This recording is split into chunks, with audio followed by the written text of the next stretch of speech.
Είναι πάντοτε με ιδιαίτερη χαρά που βρίσκομαι στη Θεσσαλονίκη. Να είμαι απόλυτα ειλικρινής, νιώθω ότι είμαι στην Κύπρο. Είναι η δεύτερη μου επίσκεψη μετά την ανάληψη των καθηκόντων. Μου είχα υποσχεθεί στην προηγούμενη επίσκεψη για να προχωρήσω με την αναστήλωση του μνημείου.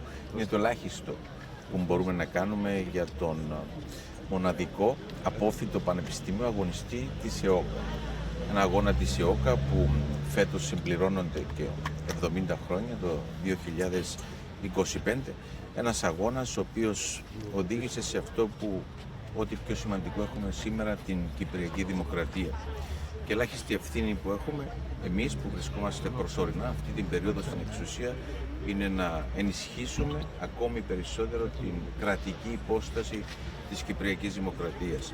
Και βρίσκομαι στην Θεσσαλονίκη μετά από την επίσκεψή μου στις Ηνωμένες Πολιτείες, ανταποκρινόμενο σε πρόσκληση του Αμερικανού Προέδρου, μια πρόσκληση η οποία αποδεικνύει ανάμεσα σε πολλά άλλα τον σημαντικό ρόλο που η Κυπριακή Δημοκρατία διαδραματίζει στην ευρύτερη περιοχή της Ανατολικής Μεσογείου, μια περιοχή η οποία αντιλαμβάνεστε τόσο για τις ΗΠΑ αλλά και για την ίδια την Ευρώπη έχει ιδιαίτερη γεωστρατηγική σημασία. Ήταν αυτό το κύριο θέμα συζήτησής μας κατά την εκεί παρουσία μου, αλλά την ίδια στιγμή και πώς προχωρούμε στην περαιτέρω ενίσχυση των σχέσεων της Κυπριακής Δημοκρατίας με τις Ηνωμένες Πολιτείες, αλλά και πώς οι Ηνωμένες Πολιτείες μπορούν να βοηθήσουν έτσι ώστε να πετύχουμε τον υπαριθμό στόχο μας που δεν είναι άλλος από τον τερματισμό της κατοχής και την επανένωση της πατρίδας μας.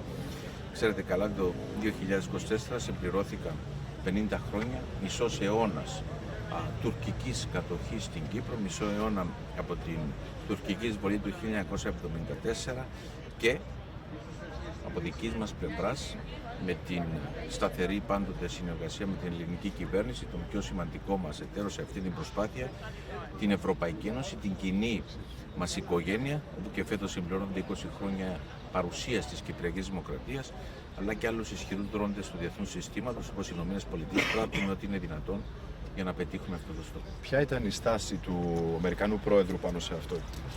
Είναι σημαντικό πρώτα να αναφέρω το γεγονός ότι ο Αμερικανός Πρόεδρος δημόσια μάλιστα ένιωσε την ανάγκη να επανεπιβεβαιώσει τη βάση λύσης του Κυπριακού, τη βάση των σχετικών ψηφισμάτων των ΗΠΑ, και αυτό είναι σημαντικό σε μια περίοδο που βλέπουμε από τουρκικής πλευράς μια διαφορετική προσέγγιση σε σχέση με τον επιδιωκόμενο στόχο.